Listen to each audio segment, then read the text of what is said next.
Ang manugang kong trilyonaryo. Kabanata 511. Punong-puno ng galit ang mukha ni Cindy Fang, halos bumaon ang mga kuko niya sa kanyang palad. Isang dekada na siyang hinahangaan sa Fangsen, pero ngayon, sunod-sunod ang kanyang pagkatalo, at hindi niya matanggap. Hindi kasi sumusunod sa normal na laro ang kalaban. Naaresto si Norman Fang, malinaw na babala ito sa kanya. Si Andrew Cheng naman, tila walang pakialam, nakangiti pa habang nakatingin kay Cindy na namumula ang mga pisngi sa galit. Kalma lang siya, parang nagre-relax pa.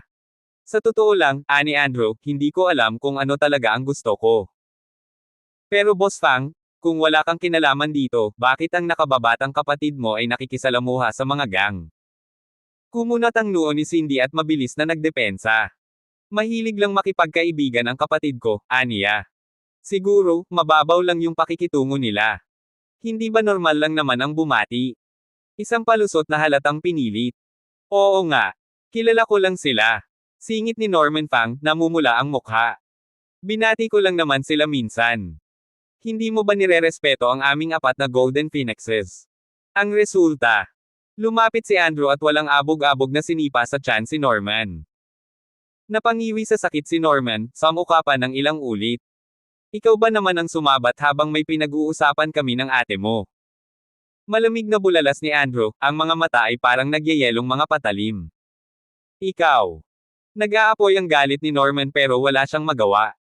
Sa laki ng katawan niya, hindi niya pa rin kayang tapatan si Andrew. Pati si Cindy, napilitan na ring sawayin ang kapatid. Manahimik ka. Utos niya.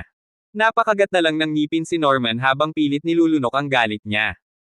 Damn you, Andrew Cheng. Hindi kita mapapatawad. Muling hinarap ni Cindy si Andrew at nagtanong, may halong pakikisuyo ang tono, Young Master Cheng, anong gusto mong mangyari? Ipinatong ni Andrew ang kamay sa kanyang likuran at tumingin sa paligid ng Fangchao Pavilion. Hindi ko gusto, kalmado niyang sagot. Kung hindi mo kaya, huwag mo na siyang tulungan. Nag-init ang ulo ni Cindy. Biglang sumiklab ang galit niya. Young Master Cheng, huwag kang masyadong mayabang. May kasabihan tayo, dapat marunong tayong magpatawad. Hindi mo ba alam? Hindi lang ako ang may hawak ng kapangyarihan dito. Kung masyado kang mapusok, huwag mong sisisihin si Cindy Fang sa pagkasira ng relasyon natin. Malamig ang tingin ni Cindy, ang buong katawan niya ay naglalabas ng nakakakilabot na presensya. Ngunit ngumiti lang si Andrew, halos nanunokso. Boss Fang, sa tingin mo ba kaya mo akong labanan? Tanong niya. Huwag mong kalimutan, tinalo ko si Nathan Xiong. At ngayon, nakapwesto ang aking mga alagad sa paligid ng Fangchao Pavilion, nag-aabang na lang ng utos ko. Napalingon si Cindy, nanlaki ang mga mata. Parang sinagot naman ang kanyang iniisip, isang lalaki ang mabilis na lumapit at bumulong sa kanya. Boss, may problema. Maraming tao ni Oliver Lee sa labas, halos 100 sila. Lalong tumindi ang pagkakunot ng noo ni Cindy. Nagpadala talaga sila ng mga tao. Nakaupo na ulit si Andrew, umiinom ng tsaa, tila ba isang normal lang na araw para sa kanya. Ano, Boss Fang? Aniya, kalmado pero mabangis. Mahigpit ang pagkakakuyong ni Cindy sa pantalon niya. Matagal bago siya sumagot, pero sa huli, galit na galit siyang sumanghal. Young Master Cheng, baka hindi ko man kaya ikaw, huwag mong kalimutan na nasa likod ko si Miss Raisa Cheng. Hindi basta-basta si Miss Cheng. Kung gagalawin mo ako, baka pagsisihan mo. Ngunit ngumiti lang si Andrew Cheng, walang pakialam. Kung ganun, aniya, subukan mong tawagan si Miss Cheng. Kumunat lalo ang noo ni Cindy. Arogante. Hindi lang basta tiwala sa sarili si Andrew, sobra. Sa puntong ito, nawala na rin ng pasensya si Andrew. Direkta niyang sinabi. Cindy, dalawang pagpipilian lang, una, putulin mo ang kamay ng kapatid mo ngayon din para matapos na ang usapan. O pangalawa, hayaang pumasok ang mga tao ko, wasakin ang Fangchao Pavilion, at ako mismo ang puputol sa kamay niya. Anong pipiliin mo? Walang magandang kalalabasan. Nag-alab ang galit ni Cindy. Namumula ang mga mata niya, halos pumutok sa init ng damdamin. Masyado kang mapang-abuso. Sigaw niya. Umiling si Andrew, nakangiting malamig. Hindi ako ang nang-aapi. Ikaw ang nagkasala, kaya dapat mong pagbayaran. Sinenyasan niya si Jerry Zong, na agad nag-abot ng dokumento. Inihagis ni Andrew ito kay Cindy at malamig na sinabi. Tingnan mo. Notice ng asosasyon, ang Fangchao Pavilion mo, ipasasara ng walang takdang petsa. Tinanguan niya si Jerry. Ngumiti si Jerry at nagpatunay. Hanggang hindi nasisiyahan si Young Master Cheng, sarado kayo. Click. Parang may sumabog sa dibdib ni Cindy habang nakatingin sa papel sa kanyang paanan, may pirma, may opisyal na selyo. Boss Fang? Bulong ni Andrew? Kung sumunod ka kanina, hindi na sana lumala pa ito. Ano mang piliin niya, lugi siya. Paglipas ng ilang segundong katahimikan, pasigaw na tinawag ni Cindy ang isang lalaki. Halika rito. Agad itong lumapit. Hinugot ni Cindy ang kutsilyo mula sa baywang niya, nilapitan si Norman Fang na halos hindi na makagalaw. Sandaling nag-alangan si Cindy. Pero sa huli, itinaas niya ang kamay, at pinutol ang palad ng sarili niyang kapatid. Umiyak sa sakit si Norman, gamulong sa sahig. Dalhin siya sa ospital. Utos ni Cindy. Mabilis na binuhat ng mga tauhan si Norman at nagmadaling lumabas. Hanggang sa umalis ang grupo ni Andrew sa Fangchao Pavilion, nanatili si Cindy sa gitna ng bulwagan, nanginginig sa galit. Nang makasigurong wala na ang lahat, pinunit niya ang mga dokumento at sumigaw, halos tila hayop ang boses sa sakit at galit. Tumagal ang kanyang pag-ungol ng higit 10 minuto bago siya kumalma. Kinuha niya ang kanyang telepono, nag-dial, at galit na sinabi. Vic Fang? 5 milyon. Gusto kong ipabili ang ulo niya. Sa kabilang linya, narinig niya ang malamig at bastos na boses ni Vic Fang. Young Master Cheng ba ang target mo? 50 milyon. Kumunat ang noo ni Cindy. Anong ibig mong sabihin? Sumagot si Vic Fang. Boss Fang, hindi madaling patayin ang tulad ni Young Master Cheng. Mataas ang risk. 50 milyon, hindi pwede ang tawad. Napaisip si Cindy. Pero sa bandang huli, nagngalit siya ng ngipin at malupit na sinabi. Sige. Bibigyan kita ng 60 milyon. Bata man o matanda, kahit sino pa. Kung hindi mo makuha ang ulo niya, huwag ka nang magpakita ulit dito, Vic Fang. Kabanata 512. Pagkalabas ni na Andrew Cheng mula sa Fangchao Pavilion, nagtawanan sila sa loob ng sasakyan kasama sina Jerry Zong at Oliver Lee. Buong ningning ang ngiti ni Jerry Zong habang sinasabi, Young Master Cheng, napakagaling ng mga galawan mo. Malaking dagok ito kay Cindy Fang, sana lang, hindi siya basta-basta susuko. Bago pa sila pumunta, may ilang taong palihim na naglatag ng plano para buwagin si Cindy Fang, at mukhang gumana ito. Kung minsan kasi, kapag sobra ang iniisip mo, doon ka rin madalas nagkakamali. Sa totoo lang, kung noon pa lang ay inisip ni Cindy Fang na simpleng tulong lang ang galing kay Miss Cheng, baka hindi pa siya napasama kay Andrew Cheng. Pero dahil na rin sa sinabi ni Jerry Zong, na ang karakter ni Miss Cheng ay hindi basta-basta, lalo pang yumigting ang tensyon. Kapwa sila nagdadalawang isip na kumilos. Pareho silang natatakot na kapag sila ang unang gumalaw, sila rin ang unang matatalo. Pero si Cindy Fang, hindi niya iyon nauunawaan. Gusto pa niyang hingin ang basbas ng Big Boss sa likod ni Miss Cheng, kaya kahit nasasaktan siya, pinipilit niyang ngumiti at lumunok ng pride. Ngumiti si Andrew Cheng ng banayad at sinabi, hindi pa dito nagtatapos ang lahat.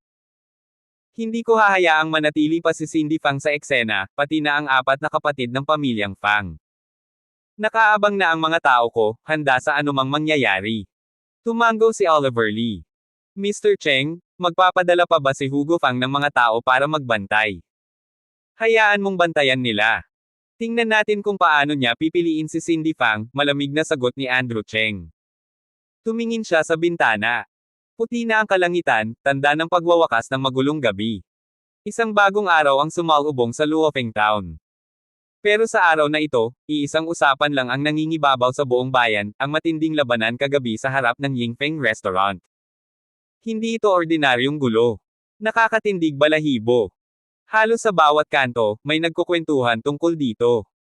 At sa gitna ng lahat ng iyon, lumutang ang isang misteryosong lalaki, Xiao Cheng, na itinuturing nilang hari ng mga gangster. Walang nakakakilala sa tunay na mukha ni Andrew Cheng. Tanging si Nathan Xiong lamang ang personal na nakakita sa kanya. Pero siya ay naaresto. Ang iba naman, na sumilip lamang mula sa loob ng restaurant habang bumubuhos ang ulan, hindi rin nasal ayan ng maayos si Andrew Cheng. Dahil dito, lalong umusbong ang misteryo sa paligid niya.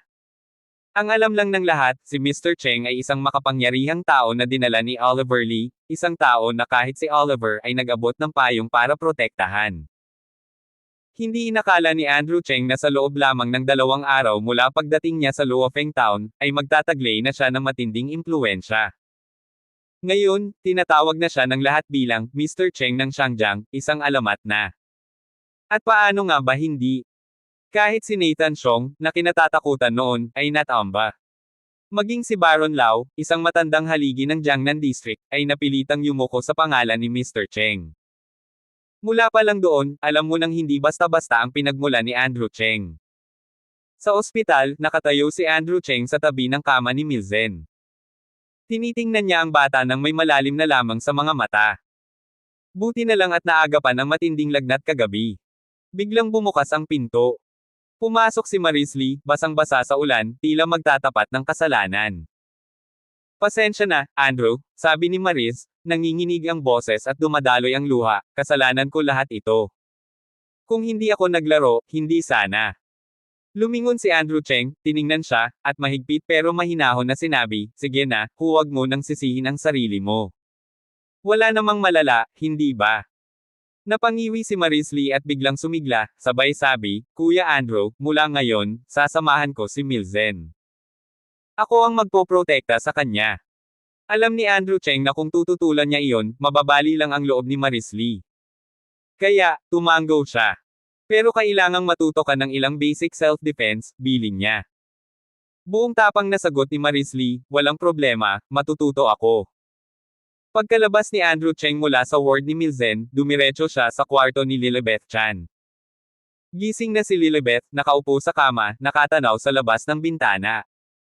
Marami siyang sugat, may mga pasa sa mukha at may benda sa katawan. Tahimik na binuksan ni Andrew ang pinto. Napalingon si Lilibeth, at halos tumayo sa tuwa. Mabilis siyang pinigilan ni Andrew. Huwag kang gumalaw, baka maglala ang sugat mo. Umupo si Andrew sa tabi ng kama at nagsimulang maghiwa ng mansanas. Nangingilid ang luha ni Lilibeth habang mahinang sabi, Mr. Cheng, pasensya na. Hindi ko nagawang protektahan ang anak mo. Umiling si Andrew at ngumiti ng banayad. Hindi ako narito para sa sorry mo. Narito ako para magpasalamat. Magpasalamat. Gulat na tanong ni Lilibeth. Ibinigay ni Andrew ang isang piraso ng mansana sa kanya.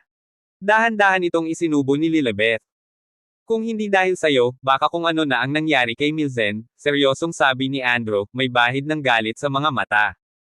Tahimik lang si Lilibeth. Nagpatuloy si Andrew, Lilibeth, gaano ka nakatagal nagtatrabaho kay Oliver Lee? 5 taon na, sagot niya, nang mahina. Tumango si Andrew. Naisip mo na bang iwanan si Oliver? Umiling si Lilibeth. Hindi. Tinuturing niya akong kapatid. Siya ang tumulong sa akin nung wala na akong pamilya. May pagsisisi ka ba? Tanong ulit ni Andrew. Mabilis na sagot ni Lilibeth, wala.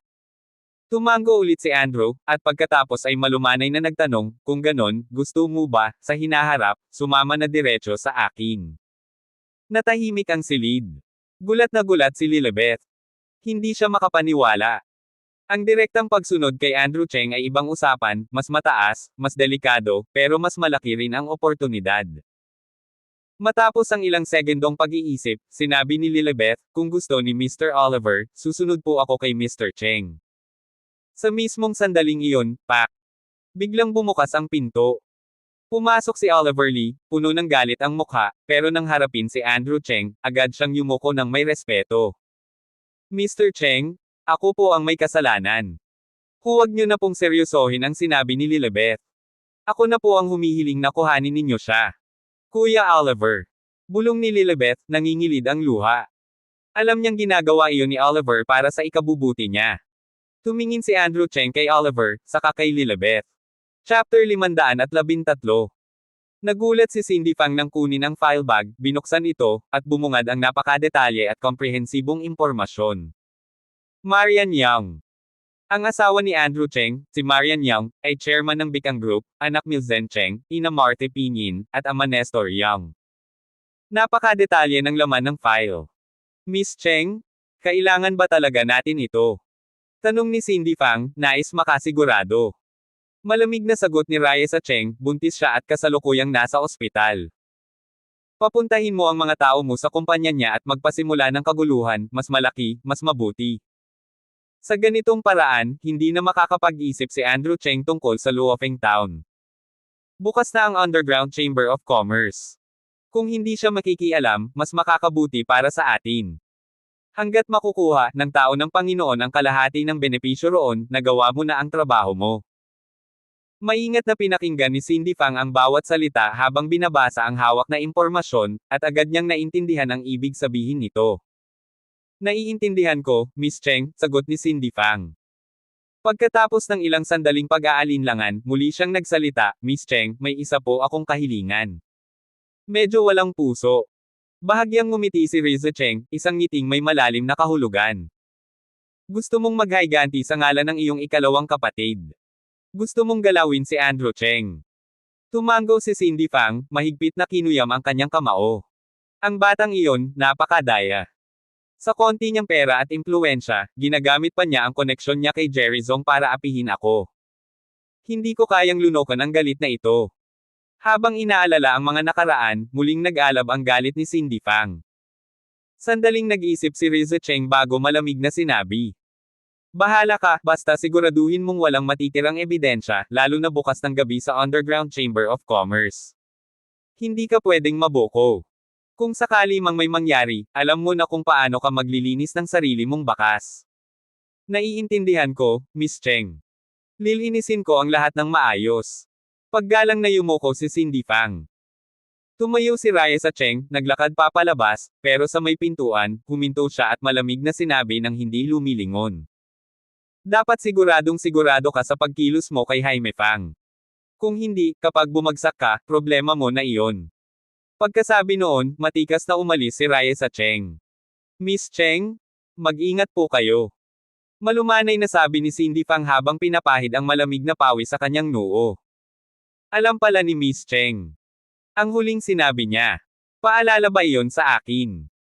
Tumahimik si Cindy Fang, ang mga matay kumikislap ng awa ngunit matatag ang puso, at nagpasya siyang ipagpatuloy ang plano. Galit siyang kumilos, kinuha ang telepono, at sumigaw. Magpadala kayo agad ng mga tao sa Xiangjiang. Maghasik ng gulo sa harap ng Bicang Group. Mas malaki, mas mabuti.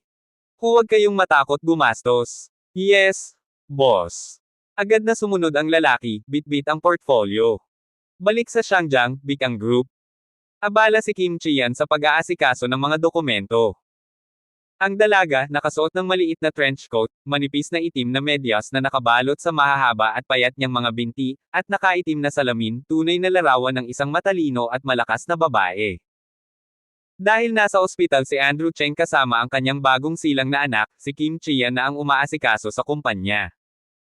Bitbit niya ang isang tambak na dokumento, pauwi na sana siya nang biglang sumugod ang receptionist, pawisan at kabado. Assistant Chian, hindi maganda. May mga taong nagkakagulo sa harap ng kumpanya. Nagulat si Kim Chian. Agad siyang tumakbo palabas kasama ang mga staff. Sa harap ng bikang, nagtipon na ang napakaraming tao. Isang grupo ng mga lalaking mukhang gangster, malalaki ang katawan, may hawak na pala, patpat, at kung ano-ano pa, para silang mga taga-nayon na naghahanap ng gulo.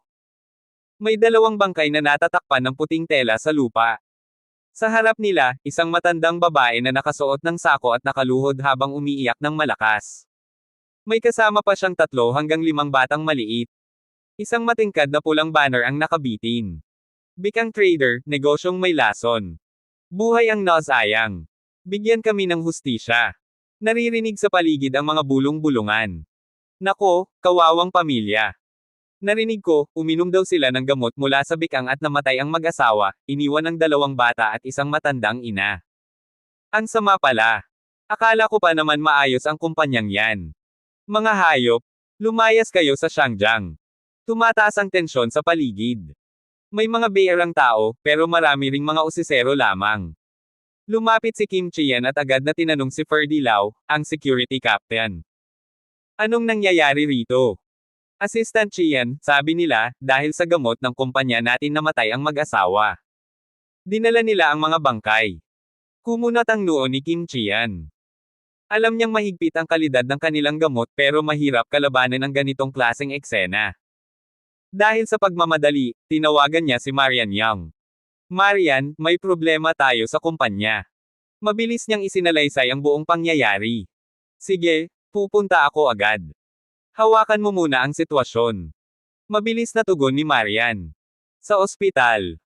Mabilis na nagbihis si Marian Young, flat shoes, coat, at sinamahan siya ni Miguel Bay patungo sa kumpanya. Makalipas ang 10 minuto, narating niya ang Bicang Group. Mula sa malayo, kita na niya ang napakaraming tao sa harap ng gate.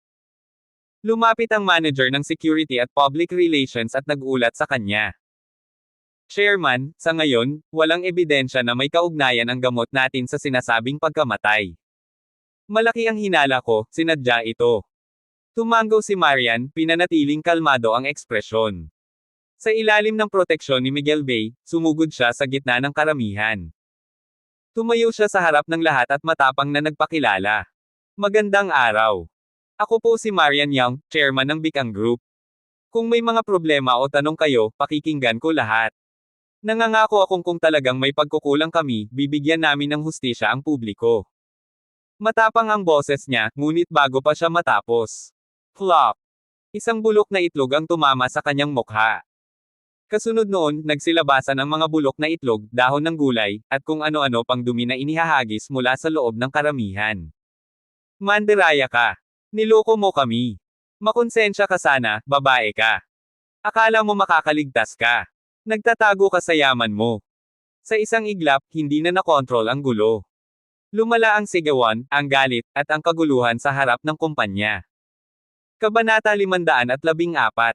Sa kabutihang palad, mabilis na nakapagresponde ang security team ni Marian Young at agad siyang pinrotektahan. Marian, ayos ka lang ba? Nag-aalalang tanong ni Kim Chian habang patuloy na nililinis ang mga gamit ni Marian. Umiling si Marian at pinilit ang isang ngiti. Ayos lang ako. Dapat lang naman na magalit ang mga tao. Matapos niyang sabihin ito, lumabas siya mula sa likod ng gwardya at humarap sa galit na masa. Kalma lang po tayo, sigaw niya.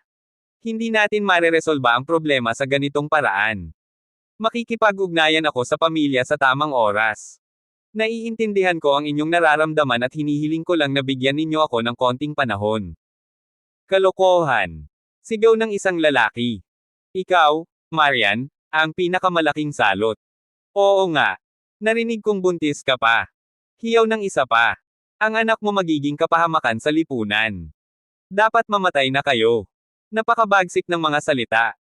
Sa gitna ng masa, mga lalaking malalaki ang katawan at may mga tato ang patuloy na nagsisigaw at nanguudyok pa ng kaguluhan. Lumapit si Miguel Bay at bumulong kay Marian, ginang, sila ang nangunguna sa gulo. Tawagan ko na ang iba nating tao. Nagatubili si Marian, pero tumango rin. Kung walang ibang paraan, pero hanggat maaari, iwasan mo. Tumalikod si Miguel upang tumawag. Ngunit ilang saglit lang, biglang nagkaroon ng kaguluhan. Isang babaeng nakasuot ng maskara ang sumugod at binuhusan si Marian ng isang hindi kilalang likido. Mabilis na umatras ang mga tao dahil sa masangsang na amoy. Naguluhan si Marian, ang likido ay amoy bulok at nakakasuya. Hinubad ng babae ang kanyang maskara, at bumungad ang isang mukha na labis na nasira. Umiiyak siya habang sumisigaw. Blackheart Company. Ginamit ko lang ang inyong beauty product, tapos ganito ang nangyari sa mukha ko. Tingnan niyo ako ngayon. Magdedemanda ako. Sumuporta ang ilan sa likuran niya, at lalo pang uminit ang tensyon. Agad na inorganisa ni Kim Chian ang mga gwardya upang protektahan si Marian, sabay sabi, Marian, maghugas ka muna. Tumango si Marian at mabilis na pumasok sa loob ng gusali. Pagkalipas ng halos 20 minuto, bumalik siya na nakaayos at nakasuot ng malinis na damit. Pero patuloy pa rin ang kaguluhan. Dumagsa pa lalo ang mga mamamahayag at media. Sumugod ang mga mikropono sa harap niya, at sunod-sunod ang mga tanong. Marian, ano ang masasabi mo sa balitang nagpoproduce ang Bicang ng pekeng gamot? Magre-resign ka ba bilang chairman ng Bicang at haharap sa investigasyon? Madali bang kumita sa hard-earned money ng tao? Paulit-ulit na skandalo ng Bicang, may kumikita ba sa likod nito? Nagmistulang isang gyera ang paligid. Kalma namang humarap si Marian at sinabi, inuulit ko po, ang bikang ay hindi kailanman nag-develop, nag-produce, o nagbenta ng counterfeit o substandard na gamot. May hindi lang pagkakaunawaan. Hinihiling ko ang inyong pasensya habang isinasagawa namin ang masusing investigasyon. Sa tamang panahon, magbibigay kami ng press conference para ipaliwanag ang buong sitwasyon sa publiko. Habang nagpapaliwanag si Marian, sa di kalayuan, isang itim na sasakyan ang nakaparada sa isang sulok. Sa loob, isang lalaking nakakap ang nagsabi sa mga kasamahan niya. Alam nyo na ang plano. Magkunwaring taga-Drug Administration Association. Bitbitin nyo ang target, huwag nyong bibiguin. Tatlong lalaki ang bumaba ng sasakyan, suot ang uniforme ng isang opisyal na ahensya, dala-dala ang isang dokumentong peke. Pagdating nila, nagbigay daan ng masa. Tumayo sila sa harap ni Marian. Kayo po ba si Marian Young, chairman ng Bikang Group? Tanong ng lalaking may peklat sa gilid ng mata. Opo, ako nga. Sino po sila? Tanong ni Marian, nagtataka. Ipinakita ng lalaki ang dokumento at malamig na nagsabi, nakatanggap kami ng report na kayo ay nagbebenta ng counterfeit drugs. Kailangang ipasara muna ang operasyon ninyo at sumama kayo sa amin. Nagpaliwanag si Marian, hindi po totoo yan. May investigasyon kaming ginagawa, bigyan nyo naman kami ng panahon. Hindi pa siya tapos nang putulin siya ng lalaki. Sumunod na lang kayo. Kami ay sumusunod lang din sa utos. Pinilit siyang kalagkarin ng tatlong lalaki. Agad na hamarang si Miguel Bay. Kayo ba ay tunay na miyembro ng Drug Administration Association? Galit niyang tanong. Nangilid sa nerbiyos ang lalaki pero sumagot, oo naman. Tingnan mo ang suot namin. Nagduda si Miguel, pero pinigil niya ang sarili. Sa gitna ng ingay ng masa, nagsigawan ang mga taga-suporta ng kalaban. Ngumiti si Marian, at pinatigil si Miguel gamit ang isang galaw ng kamay. Sige, sasama ako. Pero dadalhin ko ang aking assistant. Walang problema, sabi ng lalaki. Kasama si Kim Chian, sumakay si Marian Young sa itim na sasakyan. Ngunit pag-upo pa lang niya, may napansin siyang kakaiba, napansin niyang may mga damit na pinagpalitan sa likuran ng sasakyan. Napalingon siya sa rearview mirror at nakita ang malamig na ngisi ng driver. Ay ikaw. Hindi ka taga-Drug Administration Association. Sigaw ni Marian. Kabanata 515. Isang alon ang hindi mapakali, isang alon ang muling tumataas. Sa sandaling iyon, nanlamig si Andrew Cheng. May mali, at ramdam niya ito sa bawat hibla ng kanyang katawan. Agad siyang nagtanong, puno ng pag-aalala, anong nangyayari?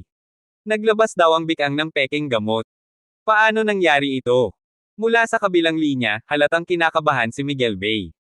Mr. Cheng, hindi ko pa alam ang buong detalye. Pero may isang grupo ng mga tao na nanggugulo sa harap ng kumpanya. Nandyan din ang mga reporter ng media. May ilang taga-Pharmaceutical Supervision Association na dumating, gusto raw nilang ipasara ang kumpanya para sa pagwawasto, at dinampot nila si Mrs. Cheng at ang kanyang assistant, si Kim Chian, gamit ang marahas na paraan. Mabilis na ikinwento ni Miguel ang lahat ng nalalaman niya. Habang nakikinig, lalong kumunat ang noo ni Andrew. May kakaiba sa lahat ng ito. Bakit sabay-sabay ang kaguluhan, media, at mga awtoridad? Masyadong mabilis ang kilos ng lahat, parang planado na. Hindi pa roon natapos. Ang mga taga-Drug Administration Association ay may dalang sealed orders, parang eksenang matagal ng pinaghandaan. Isang patibong. Mabilis. Magpadala ka ng tao sa association. Kailangan nating kumilos. Galit na utos ni Andrew bago niya ibinaba ang telepono. Pagharap niya, tiningnan niya si Oliver Lee. May kakilala ka ba sa Drug Administration Association? Tumango si Oliver. Pangalawang pangkalahatang tagapamahala. Matagal ko na siyang kaibigan. Tatawagan ko ngayon. Agad tinawagan ni Oliver ang isang lalaki sa kabilang linya, si Glenn Chu, isang veteranong opisyal. Habang abala si Mr. Chu sa kanyang opisina, nagulat siya sa tawag ni Oliver. Hindi ko alam ang anumang utos na ganyan, seryosong sagot ni Mr. Chu. Ang Armando Cheng Group ay isang malaking kumpanya. Hindi namin basta-basta ito mape-penalize. Nagpalitan pa sila ng tanong, at sa oras na mabanggit ni Oliver na may 3 tao mula sa asosasyon ang dumampot kay Ginang Cheng gamit ang Order of Seal, napatayo si Chu mula sa kanyang upuan. Ano? Hindi kami naglabas ng ganong utos. Baka may nagpapanggap. Mabilis na bumigat ang mukha ni Oliver. Tumalikod siya kay Andrew. Mr. Cheng, hindi mga opisyal iyon. May nagpanggap para dukutin si Ginang Cheng. Pagkarinig nito, sumabog ang galit ni Andrew. May naglakas loob makialam sa aking pag-aari. Suriin ninyo. Alamin kung sino ang naglalaro sa likod ng anino. Matigas niyang utos. Umalis na tayo. Bumalik tayo sa Shangjiang. Agad nilang inayos ang lahat. Sa ilalim ng ospital, dumating ang kanilang mga sasakyan, pawang Mercedes-Benz. Ang aura ni Andrew ay parang naglalagablab na apoy, nakakapaso ang tensyon.